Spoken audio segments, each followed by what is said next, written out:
প্রথম থেকে আমি এরকম সার্টেন ছিলাম যে ঠিক আছে আমি যেহেতু এটার পিছনে টাইম দিচ্ছি আমি এটা শেষ দেখে ছাড়ব। সো যখনই 1000 ভিউ হয়ে যেত তখনই আমি ওই বুস্ট বন্ধ করে দিতাম ওই পার্টিকুলার ভিডিওতে এবং পরের ভিডিওটা আপলোড করে দিতাম। যে বাংলাদেশে অনেক ফুড ব্লগার আছেন এবং আমার যেটা মনে হয় যদি আমরা কন্টেন্ট এরিনা বলি তাহলে এই ফুড ব্লগিং এরিনাটাই অনেক বেশি এনরিচ, অনেকেই করেন। কিন্তু একটা বিষয় নিয়ে বোধহয় সবারই একটা বলার থাকে, সেটা হচ্ছে যে কোনো একটা রেস্টুরেন্টে কোনো একজন ব্লগার খাচ্ছে, খাওয়ার পরে সে বললো যে না ফুডটা ভালো লাগেনি, যেমন আমার ক্ষেত্রে এটা অনেকবার হয়েছে, কিন্তু আমি জানি ওই ফুডটা আমার ক্ষেত্রে খুব টেস্টি।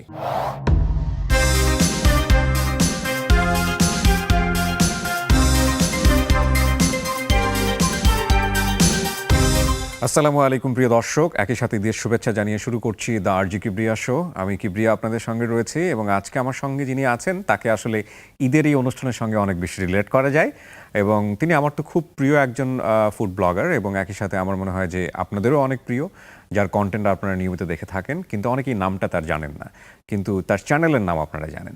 তার চ্যানেলের নাম হচ্ছে পেটুক কাপল, আর তার নামটা আমরা তার মুখেই শুনবো। প্রথমে ঈদের শুভেচ্ছা এবং নিজের নামটা নিজের মুখে একটু শুনতে চাই। অনেকে এটা নিয়ে আসলেই কনফিউশন হয়। আমার নাম হচ্ছে রাসিফ শফিক। আচ্ছা, সো ফ্রেন্ডরা কি বলে ডাকে? শফিক। ফ্রেন্ডরা রাসিফও বলে, আবার কেউ রাসু বলে, শর্ট ফর্ম আর কি। আপনার একটা গেট আপ আছে, এই যে মাথায় টুপি এবং টি শার্ট পরে এবং অলওয়েজ আপনাকে এভাবেই দেখা যায়, এটা কি খুব চিন্তা করি নাকি আপনার লাইফস্টাইল এটা? আপাতত এটাই আমি মানে অনেকে হয় না যে ড্রেস নিয়ে বেশি চিন্তা ভাবনা করা লাগে না, তো এই জন্য এই ড্রেসটাই প্রেফার করে ফেলছি, যে এটা নিয়ে আর কোনো চিন্তা করা লাগে না। সো আমরা একটু ছোটবেলা থেকে শুরু করি, শৈশবটা কোথায় কেটেছে এবং কেমন ছিল? শৈশব কেটেছে কুষ্টিয়াতে, এবং কুষ্টিয়াতে ইট ওয়াজ ভেরি বিউটিফুল। ফ্যামিলিতে কে কে ছিলেন ওই সময়টাতে? আপনার জন্মই কুষ্টিয়াতে? আমরা আসলে যৌথ ফ্যামিলিতে থাকতাম।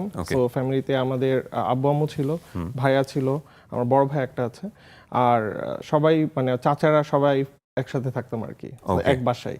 যৌথ ফ্যামিলির একটা মজা আছে যে কোনো আনন্দ একসাথে সবাই শেয়ার করা যায়। কত সময় পর্যন্ত যৌথ ফ্যামিলি ছিলেন? আমি হচ্ছে এখনো আমরা যখন যাই কুষ্টিয়াতে সবাই তখন একই সাথে সবাই আমরা একসাথেই থাকি আর কি। সো এখন পর্যন্ত আছে ওটা, আলহামদুলিল্লাহ। আর এমনিতে মানে কুষ্টিয়া থেকে আমরা চলে আসছি হচ্ছে পড়াশোনার জন্য, আমরা যখন ঢাকায় চলে আসছি। সো তারপর থেকে তো ঢাকাতেই। আপনার বাবা কি করতেন? আমার বাবা ব্যবসায়ী। ওকে। এই যে খাওয়া দাওয়া নিয়ে আপনার এই যে আজকে যে ক্যারিয়ারটা হয়েছে, মানে ছোটবেলা থেকে একটু খেতে পছন্দ করতেন কিনা? হ্যাঁ, ছোটবেলায় আমার ওয়েট অনেক বেশি ছিল আলহামদুলিল্লাহ। এবং ছোটবেলা থেকে খাওয়া দাওয়া মনে হয় পছন্দ করতাম, একদম ছোট আম্মুর কাছ থেকে শুনছি আর কি। এবং সবসময় দেখা গেল যে বাসায় রানটা আমারই ভাগে আসতো, মুরগির রানটা। আর হ্যাঁ, মোটামুটি মানে খাওয়া দাওয়ার একটা ভালোবাসাই বলেন আর কি। ওকে, একটু স্কুল কলেজের ব্যাপারটা একটু জানতে চাই, কোন স্কুলে পড়েছেন? স্কুল হচ্ছে আমার কুষ্টিয়া জেলা school, college Kushtia government college, তারপরে আমি চলে আসি ঢাকায়। ঢাকাতে সে কোন ইউনিভার্সিটিতে পড়াশোনা? ঢাকাতে আসমানুল ইউনিভার্সিটিতে আমি করেছিলাম। ওকে। এই যে কন্টেন্ট ক্রিয়েশনের জায়গাতে আসা, এটার কোনো স্টোরি আছে? কন্টেন্ট ক্রিয়েশনে আসার স্টোরিটা বলতে যে ইউটিউব নিয়ে আমাদের আসলে অনেক এরকম ছিল, সেই সময় তো ইউটিউবের একটা ক্রেজ উঠছিল আর কি। এবং সেই সময় থেকে আমি জাস্ট ছোটবেলা থেকেই দেখা গেল যে অনলাইন ভিত্তিক যে ইনকাম সোর্স কি না হবে, মানে এটা নিয়ে আমি আসলে খুব মানে রিসার্চ করতাম এবং ট্রাইও করেছিলাম যে হচ্ছে মনে করেন যে ফ্রিল্যান্সিং বা আউটসোর্সিং যেটা বলেন, তো ওইটা নিয়ে আমি হচ্ছে ছোটবেলা থেকে দেখা গেল যে আমি যখন এসএসসি পরীক্ষা কমপ্লিট করি তারপর থেকে আমি ওই বিষয়গুলো নিয়ে ঘাটাঘাটি করতে থাকি। সো আস্তে আস্তে আস্তে আস্তে এডিটিং শেখা, আস্তে আস্তে আস্তে আস্তে ক্যামেরা এবং ফটোগ্রাফির প্রতি আমার একটা নেশা ছিল আর কি, কাইন্ড অফ। তো ক্যামেরাও ছিল, এডিটিংও আস্তে আস্তে শিখে ফেলছিলাম, তো তারপর থেকেই আর কি চলে আসে। ফাইন, তার মানে আমরা প্রথমেই যদি বলি যে ফুড দিয়ে প্রথমেই শুরু হয়নি, প্রথম অন্য কোনো কন্টেন্ট বা অন্য কোনো কন্টেন্ট ছিল, যেগুলো কন্টেন্ট আসলে কি দিয়ে শুরু করেছিলেন বা কিভাবে আসলে মুভ করছিলেন? ওই ফ্রেন্ডরা মিলে থাকতাম, সেই সময় তো একদম ছোট বয়স ছিলাম, কিছু বুঝতাম না কিছু না, তো ফ্রেন্ডরা মিলে ছোটখাটো কিছু কন্টেন্ট বানাইছিলাম সেই সময়। এগুলো কি শুধু আর্নিং এর জন্যই ছিল না, এগুলো জাস্ট ফর ফান আর কি, জাস্ট ফর ফান। তো তারপর থেকে আর কি যখন চিন্তা করি যে আসলে আমাদের আরেকটা ফ্রেন্ড ছিল, ওদের একটা চ্যানেল ছিল কুকিং চ্যানেল। সো ওই চ্যানেলটা দেখার পর তারপরে ওদেরকে দেখি কাইন্ড অফ একটু ইন্সপায়ার যে ঠিক আছে বাংলাদেশেও এরকম চ্যানেল এরকম আস্তে আস্তে মানে এই সাইডের গুলোতেও আসা যায়, মুভ করা যায়। তখন কি আপনি বিয়ে শাদী করেছেন না তার আগে? হ্যাঁ, তখন আমি অলরেডি বিবাহিত। এবং কোনো জবে ছিলেন ওই সময়টাতে? না, সেই সময় আমি হচ্ছে বিজনেস করতাম আর কি। আপনি নিজেও বিজনেস করতেন? হ্যাঁ। তো বিজনেস তো প্রচুর টাকা। ইন এ সেন্স মানে হচ্ছে যে ফ্রিল্যান্সিং বা ইয়ে। ওকে, ফ্রিল্যান্সিং করতেন। Self-dependent. ওকে, সেলফ ডিপেন্ডেন্ট। রাইট। সো যেটা আপনি প্রথমেই বলছিলেন যে কিভাবে মানে ইনকাম করা যায় ইন্টারনেট থেকে, সেখানে ইউটিউবকে আপনার কেন মনে হলো যে না ইউটিউবে গিয়ে একটা ভালো জায়গা হতে পারে? এটার অ্যাকচুয়ালি মানে কেউ ছিল কিনা আপনার সার্কেলে? ওই যে আমি বললাম আমার ফ্রেন্ডরা ছিল, তখন ওর ফ্রেন্ডের চ্যানেল অলরেডি গ্রো করে ফেলছে এবং তখন অলরেডি আমি ওর মানে স্ট্যাটস গুলো জানি আর কি। ওকে। তো যখন দেখলাম ঠিক আছে আমার তো ক্যামেরা আছে, আমার এডিটিংয়ে আমি মোটামুটি এডিট করতে পারি এবং আমি কন্টিনিউয়াসলি এমন কোনো কিছু ভিডিও বানাইতে পারবো যেগুলোর উপরে আমার আসলে ফ্যাসিনেশন আছে বা আমি যেগুলো এনজয় করি। রাইট। সো দেখা গেল যে আমি খাওয়া দাওয়া করতে যাচ্ছি, তো সেই সময় যেটা হইতো যে বাসায় আমরা এক বেলা খেলে মানে বাসার বাইরে আরেক বেলায় খেতাম। ওকে। তো ওই যে খাওয়ার মানে 2011 সাল থেকেই আমরা মোটামুটি খাওয়ার উপরেই আছি। তো এরকমও দিন গেছে, একটু শেয়ার করি। জি শিওর। যে আমরা হচ্ছে ফ্রেন্ড সার্কেলে যারা ছিলাম, সো দেখা গেল যে লাঞ্চ করতে বের হয়েছি, একটা রেস্টুরেন্টে যাই অ্যাপিটাইজার খাইছি, আরেকটা রেস্টুরেন্টে যাই মানে মেইন কোর্স খাইছি, আরেকটা রেস্টুরেন্টে যাই ডেজার্ট খাইছি লাঞ্চে। তো আবার ডিনারেও সেম এরকম। মানে এটা আপনাদের লাইফস্টাইল? এটা আমরা হ্যাঁ মানে অনেক আগে থেকে এই জিনিসটাতে আমরা ইউজড হয়ে গেছিলাম। তো যেহেতু সবাই ওই মোটামুটি ফ্রিল্যান্সারের সাথেই কানেক্টেড ছিল এবং সবকিছু অনলাইন ভিত্তিকই সবার ছিল, সো কারোরই জব ওরকম বা রেস্ট্রিকশন ওরকম ছিল না। তো ওই জন্য ওইখান থেকেই তখন ফুডের উপরে যে মানে লাইক ভালোবাসা বা যেটাই বলেন। তো তারপরে দেখলাম যে চিন্তা করলে দেখলাম যে তারা যেহেতু একটা কুকিং চ্যানেল আছে, সো আমি যেহেতু পছন্দ করি খাওয়া দাওয়া, সো আমি একটা চ্যানেল খুলতে পারি এবং তখন হচ্ছে মার্কুইন্সের ভিডিও দেখতাম আমি প্রচুর। মার্কুইন্স আমি বিগ ফ্যান, আমিও। সো এবং এত ভালো লাগে যে ও যখন খাবারটা মুখে দেওয়ার পরে ওর চোখে মুখে যে একটা এক্সপ্রেশনটা আসে, এবং আমার মাঝে মাঝে মনে হয় যে এত খাই লোকটা কিন্তু কোনো ফ্যাট নাই কোনো শরীরে, মোটা হয় না কেন? হ্যাঁ, আপনার ওই গল্পে আসবো কারণ আপনি তাকে বাংলাদেশে নিয়ে এসেছিলেন বা আপনি তাকে কোম্পানি দিয়েছিলেন এবং নিশ্চয়ই চমৎকার অভিজ্ঞতা আছে। ওই জায়গাটায় আমি যেতে চাই, তার আগে একটু আপনার শুরুর গল্পটাতেই থাকতে চাই যে আপনার মনে হচ্ছিল যে না ঠিক আছে এগুলো নিয়ে কোনো কিছু করা যায় কিনা। তো তারপরে চিন্তা করলাম যে এমন কোনো কিছু চ্যানেল খুলতে হবে ইউটিউব, যদি আমি আসলেই এটা নিয়ে আমি 100 মানে ফোকাস থাকতে চাই তাহলে এমন কোনো কিছু করতে হবে যেটা নিয়ে আমি কন্টিনিউয়াসলি ভিডিও বানাইতে পারবো এবং যেটা ভিডিও বানাইতে গেলে আমার আসলে আর চিন্তা করা লাগবে না, আমার নিজের ভেতর থেকে যে জিনিসটা আসবে ভালো লাগাটা কাজ করবে সেটা নিয়ে। সো এই জন্য আমরা তখন ফুড মানে রিলেটেড চ্যানেল ওপেন করি। তো প্রথম থেকে কি পেটু কাপল ছিল না? হ্যাঁ, নামটা আসলে এরকম ভাবে ইনস্ট্যান্টলি দেওয়া যে আমি দেখা গেল যে এরকম করে দুইজন আমি আর ইফসা বসেছিলাম, তো ইফসা মানে আপনার ওয়াইফ? আমার ওয়াইফ, রাইট। সো ওকে বলতেছিলাম যে আচ্ছা আমরা তো চ্যানেলটা করবো এটা ডিসিশন নিচ্ছি, কিন্তু নাম কি দেওয়া যায়? তো ও বলতেছিল, আমি জিজ্ঞেস করছিলাম আচ্ছা আমরা কি, বলছে আমরা পেটুক। বলছে ঠিক আছে তাহলে পেটুক, আমরা পেটুক আর কাপল দিয়ে দিই। তো এটা তখন আবার এটা নিয়ে হাসাহাসি হচ্ছিল যে ঠিক আছে এটা তাই দিলে তাহলে ফিউচার প্রুফ থাকা যাবে, পেট টেট বাড়লে সমস্যা নাই। ওকে, তো দিলেন পেটুক কাপল এবং এটা শুরু হলো কত সালে? এটা হচ্ছে 2018 নভেম্বর, অক্টোবর বা নভেম্বর এরকম, 18 মনে হয়। প্রথম দু একটা ভিডিও তৈরি করা, একটু রিয়াকশন গুলো কেমন হলো একটু শুনি। প্রথম ভিডিওটা শুট করতে গেছিলাম আমরা, ওটা গিয়েছিলাম একটা রেস্টুরেন্টে। সো ওখানে রেস্টুরেন্টে যেয়ে আমি ক্যামেরা নিয়ে গেছিলাম। তখন আসলে ওই যে ক্যামেরা থাকলেও যে প্রথমে যে নার্ভাসনেসটা কাজ করে আর কি, যে কোনো একটা জায়গায় যাচ্ছি মানে কিন্তু কে কি ভাববে না ভাববে সেই জিনিসটা হচ্ছে মানে ব্যাক এন্ডে কাজ করতেছিল। কিন্তু পরবর্তী সময় ক্যামেরা নিয়ে ঢুকছিলাম রেস্টুরেন্টে, যে একটু আশেপাশে এরকম ভিডিও করতেছিলাম, তো রেস্টুরেন্ট থেকে ম্যানেজার এসে বলতেছে সরি স্যার এরকম তো আশেপাশের ভিডিও টিডিও বা কোনো কিছু করা যাবে না। তো ঠিক আছে আশেপাশে কোনো কিছু করছে না, আমি কি আমার শুধুমাত্র টেবিলটাই আমি যে খাবারগুলো অর্ডার করছি সেটা তো করতে পারবো? বলে হ্যাঁ সেটা পারবেন। সো তখন আমি ওই যে পুরো ফোকাসটা আসলে ফুডে দিয়ে তারপরে আমরা ওই ভ্লগটা স্টার্ট করছিলাম। এবং এডিটের ক্ষেত্রে আমার মনে আছে এখনো, প্রথম ভ্লগ এডিট করতে আমার অলমোস্ট মানে 2 সপ্তাহ লাগছিল এবং নিজের ভিডিও নিজের কাছে দেখতে কিরকম জানি একটু মানে অন্যরকম ফিল হয়, উইয়ার্ড লাগতেছিল। তো তারপরে আলহামদুলিল্লাহ মানে সাহস করে দিলাম আপলোড করে, তারপরে তো আর প্রথম ফ্রেন্ডরা দেখে, ফ্রেন্ডরা শেয়ার করে, Right. একটু বুস্টিং ব্যাপার থাকে, তারপর আস্তে আস্তে আস্তে গ্রো করে। রেজাল্ট পাওয়া শুরু করলেন কতদিন পরে? রেজাল্ট পাওয়ার ব্যাপারটা হচ্ছে যে এটা আসলে বা প্রথম কোনো ভিডিও আছে কিনা যেটা আপনার খুব ভালো একটা মাইলেজ এনে দিল? না, আমাদের এরকম না। আমি ফার্স্টে করছিলাম কি, আমি আসলে ইউটিউব নিয়ে আমার চ্যানেল খোলার আগেও ইউটিউবে আমাদের যেহেতু যে বললাম যে ফ্রেন্ড সার্কেল মিলে অলরেডি একটা ইউটিউবের চ্যানেল ছিল, হ্যাঁ, যেখানে খুব বাজে টাইপের ভিডিওস নেওয়া, ক্রিঞ্জি ভিডিওস, আমরা বলবো লার্নিং ভিডিওস, রাইট। তো এটা তো আসলে সবকিছু একটা লার্নিং প্রসেসের ভিতর দিয়ে যায়। এক্স্যাক্টলি। সো জিনিসটা হচ্ছে এরকম যে ওখান থেকে কিন্তু আমাদের ইউটিউব সম্পর্কে একটা মোটামুটি একটা আইডিয়া ছিল আর কি, যে ইউটিউব আসলে কিভাবে কাজ করে। তো প্রথম থেকে আমি এরকম সার্টেন ছিলাম যে ঠিক আছে, আমি যেহেতু এটার পিছনে টাইম দিচ্ছি, আমি এটা শেষ দেখে ছাড়বো। তো প্রথম থেকে আমি ওই তখন যেটা করতাম, ফেসবুকে ইউটিউবের যেই ইয়েটা আছে, লিঙ্কটা আছে, সেটা শেয়ার করতাম আমাদের Okay. পেজে শেয়ার করে আমি হচ্ছে করতাম যে 1000 ভিউজ ইউটিউবে আনতে হবে, এই পরিমাণের অ্যাড আমি মানে ফেসবুকে দিতাম। ওকে, সো আপনি এটা ফেসবুকে এক ধরনের বুস্ট করতেন। রাইট, ফেসবুকে বুস্ট করতাম। এর কারণটা হচ্ছে ইউটিউবে যদি আপনি প্রথম থেকেই ভিডিও আপলোড করেন, ইউটিউবটা আসলে জানে না যে আপনার কন্টেন্ট টাইপ কি বা কারা দেখবে, আপনার অডিয়েন্স কারা। তো ওরা সাজেস্ট করতে করতে আমার দেখা গেল যে মোটিভেশন হারাই ফেলতে পারে, রাইট, সময় অনেক পার হয়ে যেতে পারে। তো রেজাল্টটা কি দাঁড়ালো সেখান থেকে আমরা ফিরতে চাই, এবং একই সাথে অনেক মজার মজার গল্প আছে নিশ্চয়ই, কারণ প্রত্যেকটা ভিডিওর পেছনে একটা স্টোরি থাকে। Right. আমরা শুনবো সেগুলো আপনার কাছ থেকে, তবে ছোট্ট একটা বিরতি। Sure. দর্শক, আপনারা দেখছেন the RJ Kibria show Nexus টেলিভিশনে। ছোট্ট একটা বিরতির পর আমরা আবারও ফিরছি।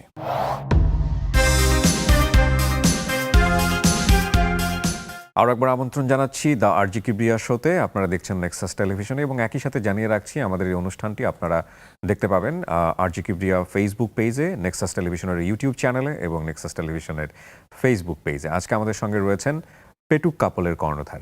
আমরা যে জায়গাটায় ছিলাম, যে আপনি তখন ফেসবুকে টুকটাক বুস্টিং করছিলেন একটা প্যারামিটার পাওয়ার জন্য, রাইট? Right. সো কি হলো? সো প্রথম থেকে হচ্ছে আমরা ফার্স্ট দিন দেখা গেলো যে 300 ভিউ এরকম আসছিল।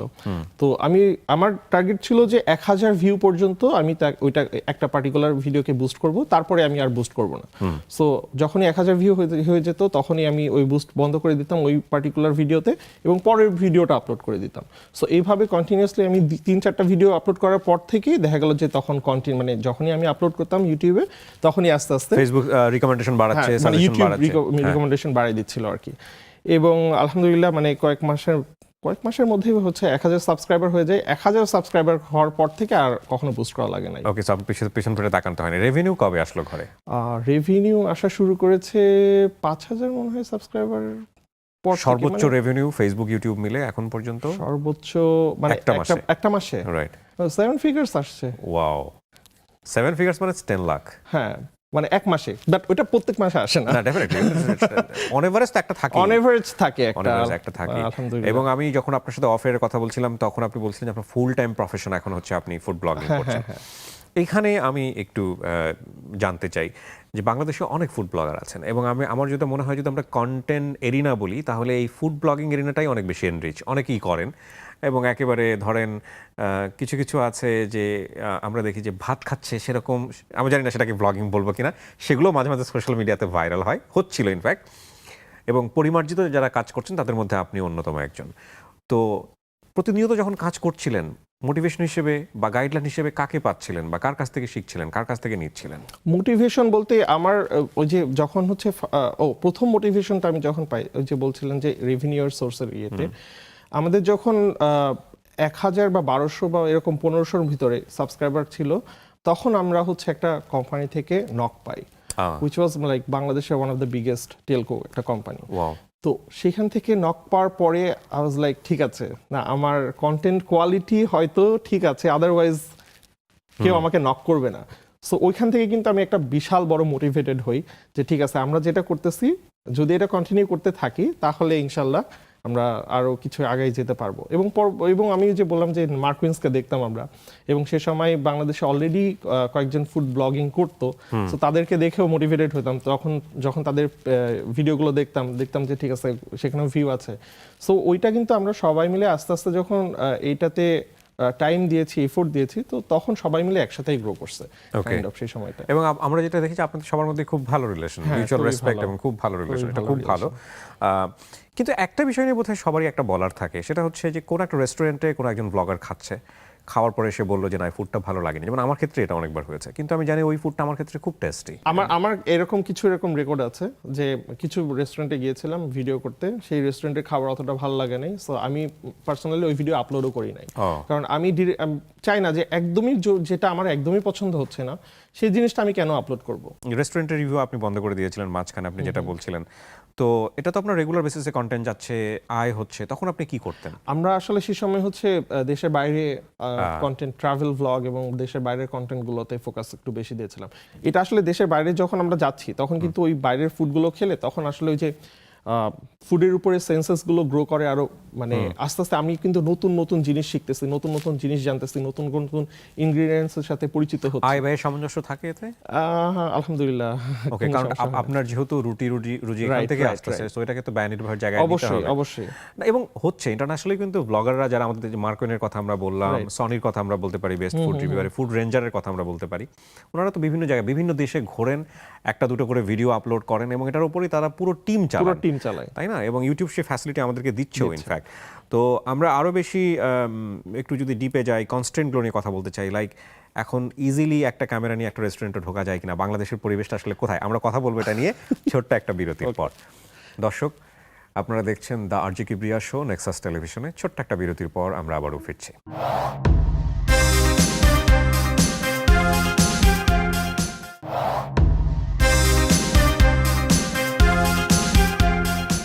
আরও একবার স্বাগত জানাচ্ছি দ্য আরজি কিবরিয়া শোতে। কিবরিয়া আপনার সঙ্গে রয়েছে এবং আমাদের সঙ্গে রয়েছেন খুবই জনপ্রিয় একজন ফুড ব্লগার, যার চ্যানেলটির নাম হচ্ছে পেটুক কাপল। আমরা যে কথাটা বলছিলাম যে খুব ইজিলি মুভ করা যায় কিনা, মানে আপনি যে কোনো রেস্টুরেন্টে ক্যামেরা নিয়ে ঢুকে গেলেন, এখন তো পরিচিত ফেস, যেহেতু আপনাদের ফেস দেখা যায়, খুব ইজিলি ওয়েলকাম করেন কিনা? প্রথম দিকে মানে আমরা যখন ফার্স্টের দিকে যখন শুরু করেছিলাম তখন এই জিনিসটা নিয়ে কেউ কোনো সমস্যা করতো না, বাট এখন আসলে আমি পার্সোনালি ক্যামেরা নিয়ে বাংলাদেশে কোনো রেস্টুরেন্টে ঢুকতে আসলে আমি ভয় পাই, ইন এ সেন্স যে রিজেকশনের একটা জায়গা থাকে এখন। আগে কিন্তু আমাদের যে কোনো জায়গায় ক্যামেরা নিয়ে আমি চলে গেছি, কেউ পাত্তা দিচ্ছে না, আমাকে কেউ চিনে না, নোবডি কেয়ার্স, আমাকে নর্মাল রেগুলার ফুড সার্ভ করতেছে না, সব কিছু নর্মাল। কিন্তু এখন কোনো জায়গায় গেলেই দেখা গেল যে যদি পরিচিত হয় তাহলে এই ক্ষেত্রে দুইটা জিনিস হতে পারে, আইদার আমাকে এক্সট্রা খাতির করে অথবা বলে যে না সরি স্যার এখানে ভিডিও অ্যালাউড না। হ্যাঁ, তো এই দুইটার যে কোনো একটা হয় নর্মালি।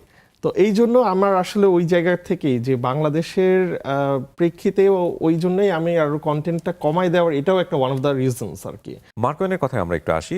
ওকে বোধহয় আপনি মেজবানি খাওয়ালেন বা চিটাগাংয়ে নিয়ে গিয়েছিলেন বা সামথিং লাইক দিস, ওর সাথে কমিউনিকেশন বা ওকে নিয়ে আসা এক্সপেরিয়েন্স সবকিছু মিলে একটু জানি। ওকে, সো আমি মার্ক প্রিন্সের একটা ভিডিও দেখতেছিলাম, ওখানে হচ্ছে সে দুবাইয়ে যে বাংলাদেশি ফুড ট্রাই করছিল এবং মানে বিরিয়ানির সাথে কাইন্ড অফ সবজি মিক্স করে খেয়েছিল আর কি।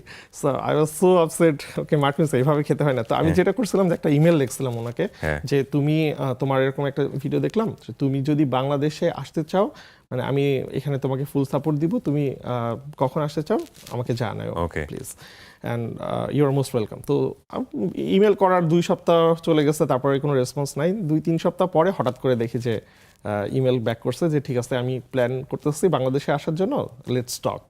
So I was like oh my god, আমি যার ভিডিও দেখে আমার মানে চ্যানেল আমি যে ওপেন করছি তার ভিডিও দেখে আস্তে আস্তে সো সে আমাকে রেসপন্স করছে। তো ওইটা নিয়ে তখন তার সাথে কথা হলো, সে আসলো এবং ওর তো আমি ভিডিও যেহেতু আমি দেখতাম যে ওর পছন্দের জায়গাগুলো কি কি সেই জিনিসগুলো কিন্তু আমি ভালো আগে থেকে জানতাম। ও খুব বড় টিম নিয়ে চলে নাকি সবকিছু ও নিজেই করে এবং সে তার ওয়াইফের সাথেই করে, সো কাইন্ড অফ আপনাদের সাথে সিমিলারিটিজ আছে। তো আমি ওইটাই চেষ্টা করছি যে যেখানে নিয়ে গেছি আমি হচ্ছে চিটাগাংয়ে নিয়ে গেছিলাম, আসলে টাইমটা খুবই শর্ট ছিল, এর আগে রোজার আগে সেই ইয়েটা হয়েছিল, তো খুবই শর্ট ছিল। তাই ওই শর্টের টাইমের ভিতরে দেখা গেল যে ভিলেজ কুকিং যেটা ভালো, মানে আমাদের গ্রামে কিভাবে রান্না করে খাওয়া দেওয়া হচ্ছে, তারপরে মাছে ভাতায় বাঙালি আমরা যে মাছ পছন্দ করি আমাদের, সো মাছ খাওয়ানো হয়েছে। তো আমি মানে ওই টাইম ফ্রেমের ভিতরে যতটুকু পরিমাণ পসিবল ছিল ততটুকু আমি 100% চেষ্টা করছি, তারপরে অনেক জায়গায় নিয়ে যেতে পারি নাই। তো এর পরবর্তী আমি আবার ওর সাথে কথা এখনো হয়। আসলে ব্র্যান্ড হয়ে ওঠার জায়গাটা কতটা চ্যালেঞ্জিং আমাদের দেশে? কন্টেন্ট যদি আপনার কোয়ালিটি কন্টেন্ট দিতে থাকেন এবং একটা সার্টেন অডিয়েন্স যদি আপনার জন্য ফিক্সড হয়ে যায়, তাহলে আসলে ওই জিনিসটা আস্তে আস্তে গ্রো আপ করে। আমরা যেহেতু একেবারে শেষের দিকে চলে এসেছি, একটু যদি জানতে চাই নিজের পছন্দের খাবারের কথাগুলো, যেহেতু খাবার নিয়ে আমরা কথাবার্তা বলছি। ওকে, পছন্দের খাবার হচ্ছে ইলিশ মাছ, বিরিয়ানি, এটা সবাই বলবেই। ইলিশ মাছটা আমার অনেক পছন্দের, মুরগির মাংস পছন্দ, গরুর মাংসটা মজা লাগে। এই বাসায় রান্না বান্না নিশ্চয়ই হয়? অবশ্যই।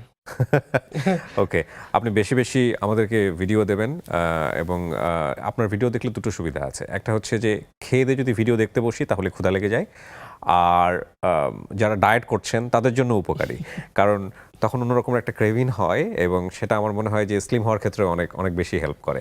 So thank you so much আমাদেরকে সময় দেওয়ার জন্য, এবং আজকে ভাবিকে পেলে আরও বেশি ভালো লাগতো। তাকেও ধন্যবাদ জানাচ্ছি, কারণ সেও আপনার চ্যানেলের অনেক বড় একটা পার্ট। হ্যাঁ, অবশ্যই। এবং আপনি আমাদেরকে সময় দিয়েছেন, সেজন্য আবার আন্তরিকভাবে থ্যাংক ইউ ধন্যবাদ। সো মাচ আমাদেরকে এখানে আসার সুযোগ করে দেওয়ার জন্য। Thank you so much. জি দর্শক, এই ছিল আজকের আয়োজন। যারা তখন আমাদের সঙ্গে ছিলেন তাদেরকে আন্তরিকভাবে ধন্যবাদ জানাচ্ছি। আরও একবার মনে করিয়ে দিচ্ছি, আপনার এই অনুষ্ঠানটি টেলিভিশনের পাশাপাশি দেখতে পাচ্ছেন সোশ্যাল মিডিয়াতে, নেক্সাস টেলিভিশনের ইউটিউব এবং ফেসবুক চ্যানেলে, এবং একই সাথে আরজি কিবরিয়ার ফেসবুক পেজে। অনেক ভালো থাকুন। আজকের মতো এ পর্যন্তই। আবারও ঈদ মোবারক।